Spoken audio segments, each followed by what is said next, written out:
नमस्कार दोस्तों। आज की कहानी का शीर्षक है बेटी को बेटी ही रहने दो। दोस्तों, मिस्टर राजेंद्र शर्मा पिछले 5 सालों से अपने बड़े से मकान में अपनी बेटी के साथ हंसी खुशी रहते थे।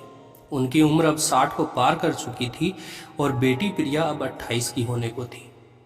उम्र को ध्यान में रखते हुए बेटी ने उनका सारा कामकाज अपने कंधों पर ले लिया था। प्रिया अपने हर काम में बहुत अच्छी थी। जितने अच्छे से वो अपने पापा, घर और उनके कारोबार का ध्यान रखती थी, कोई और शायद ही रख पाता। अगर राजेंद्र जी को कोई बेटा होता तो वो भी नहीं। इन बाप बेटी का रिश्ता बहुत ही प्यारा था। बिना बाबा के प्रिया को नहीं चलता और बिना प्रिया के उसके बाप का किसी काम में मन नहीं लगता। कभी कभी ऐसा लगता जैसे राजेंद्र जी प्रिया के बाप नहीं, उसके बेटे हैं। प्रिया की हरकतें ही कुछ ऐसी थी। बाबा को सुबह जल्दी उठकर जबरदस्ती वॉकिंग के लिए भेजना हो या छोटे बच्चों के जैसे दवाइयाँ पिलाते हैं, वैसे ही पापा की दवाइयाँ उन्हें खिलानी।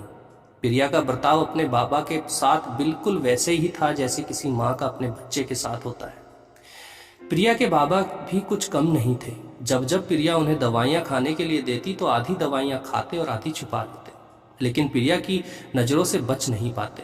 फिर वह उनके सामने खड़ी होकर सारी दवाइयाँ उन्हें जबरदस्ती खिलाती।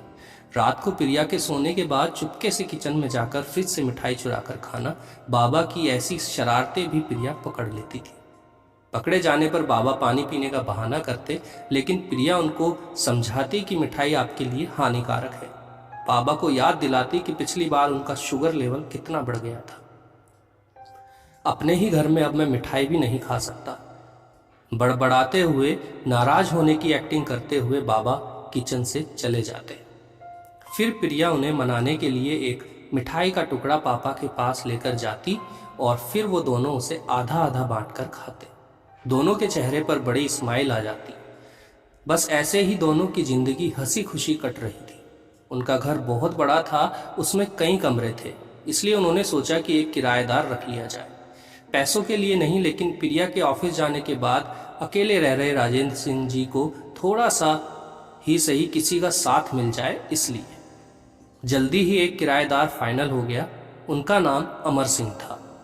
उम्र उनकी 50-51 की होगी। एग्रीमेंट पेपर बनाने के दौरान पहली बार वह राजेंद्र जी और प्रिया जी से मिले। उन्हें दोनों से मिलकर काफी अच्छा लगा और अब अमर सिंह अपनी बीवी के साथ राजेंद्र जी के घर पर किराए के तौर पर रहने लगे। थोड़े दिन बीते थे, लेकिन अमर सिंह राजेंद्र जी से अच्छी तरह घुल मिल गए थे।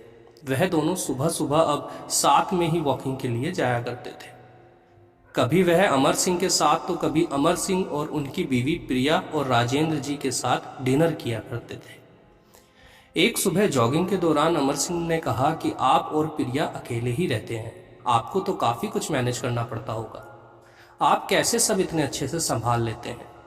अजी, मैनेज क्या करना है, मेरी होशियार बेटी के लिए यह सब कुछ भी नहीं है। प्रिया सब इतने अच्छे से संभाल लेती है कि मुझे किसी बात की कोई चिंता ही नहीं है। राजेंद्र जी ने मुस्कुराते हुए कहा, हाँ वह तो ठीक है, लेकिन जब प्रिया ससुराल चली जाएगी तब आपके लिए यह सब मैनेज करना बड़ा मुश्किल हो जाएगा। आपका कोई बेटा भी तो नहीं है और आप अकेले ही इतने बड़े घर में रहते हैं। अमर सिंह ने अपना विचार बताते हुए कहा। राजेंद्र जी के चेहरे के हाव भाव बदल गए। वह अमर सिंह जी से कुछ कहना चाहते थे लेकिन नहीं कहा और बात बदलने के लिए उन्होंने पूछा, खैर वो सब जाने दीजिए, आपके कितने बच्चे हैं? अमर सिंह ने छाती चौड़े करते हुए कहा, मेरे 2 बच्चे हैं, दोनों ही लड़के हैं और दोनों ही अमेरिका रहते हैं। राजेंद्र जी को लगा जैसे अमर सिंह उन्हें ताना मार रहे हो, लेकिन फिर भी उन्होंने कुछ नहीं कहा और वो जॉगिंग करने अपने घर लौट गए। कुछ दिन बीते। राजेंद्र जी ने अमर सिंह को अपने साथ खाने के लिए बुलाया क्योंकि अमर सिंह की पत्नी किसी काम से बाहर गई थी और वे अकेले थे। अमर सिंह, राजेंद्र जी और प्रिया डाइनिंग टेबल पर बैठकर खाना खा रहे थे। पहला निवाला खाते ही अमर सिंह ने खाने की तारीफ करते हुए कहा, प्रिया बेटा, तुमने आज खाना बहुत अच्छा बनाया है। राजेंद्र जी ने गर्व महसूस करते हुए कहा, हाँ मेरी बेटी बहुत अच्छा खाना बनाती है। अमर सिंह जी बोल पड़े, ये तो बड़ी अच्छी बात है, उसके ससुराल वाले बड़े खुश रहेंगे। प्रिया उनसे कुछ कहना चाहती थी, लेकिन राजेंद्र जी ने उसे रोक दिया और बात बदलने के लिए प्रिया से पूछा, कारोबार कैसा चल रहा है, कोई दिक्कत तो नहीं हो रही? प्रिया ने कारोबार की सारी जानकारी और स्थिति अपने पापा को बताई, जिसे अमर सिंह भी सुन रहे थे और वह प्रभावित होकर बोले, वाह प्रिया बेटा, मानना पड़ेगा, जिस तरह से तुम सारा कारोबार संभाल रही हो, तुम राजेंद्र जी की बेटी नहीं बेटा हो बेटा। अब राजेंद्र जी से रहा नहीं गया। उन्होंने कहा, पता नहीं क्यों आप सभी लोग बेटी को बेटे के साथ कंपेयर करते हो। ऐसा एक भी काम या एक भी फील्ड बताइए जिसमें बेटियों ने अपना नाम ना बनाया हो। अरे आसमान में प्लेन उड़ाने से लेकर देश के सर्वोच्च पद पर बैठकर देश चलाने तक बेटियों ने हमेशा अपने आप को साबित किया है, लेकिन आप जैसे लोग अभी भी उनकी तुलना बेटों से ही करते हैं। होते होंगे बेटे सबके लिए ज़्यादा इम्पोर्टेंट, मेरे लिए तो मेरी बेटी ही सबसे बढ़कर है। और मैं ये फ़ख्र से कहता हूँ, जो मेरी इस बेटी ने मेरे लिए किया है, जितना प्यार मुझे दिया है, उतना दुनिया का कोई भी बेटा नहीं दे सकता। चलिए मैं आपसे ही पूछता हूँ, आपके 2 बेटे हैं ना, बताइए वो साल में आपसे कितनी बार मिलने आते हैं? अमर सिंह जी, दुनिया बदल चुकी है, अब आप भी बदल जाइए। बेटी को बेटी ही रहने दीजिए, उसे बेटा बनाने की कोशिश मत कीजिए। और यह सुनकर अमर सिंह जी की आंखें खुल गई और वो बोले, आपने बिल्कुल सही कहा भाई साहब, आपने मेरी आंखें खोल दी।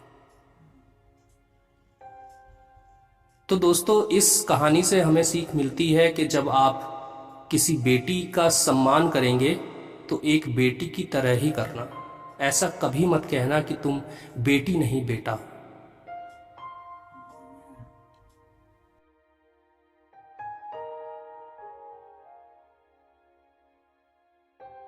तो दोस्तों, इसी उम्मीद के साथ कि ये कहानी आपको पसंद आई होगी, आप लोगों से रिक्वेस्ट है कि इस वीडियो को लाइक करें, शेयर करें और चैनल को सब्सक्राइब कर लें, ताकि आगे आने वाली सभी कहानियां आप तक समय अनुसार पहुंचती रहें।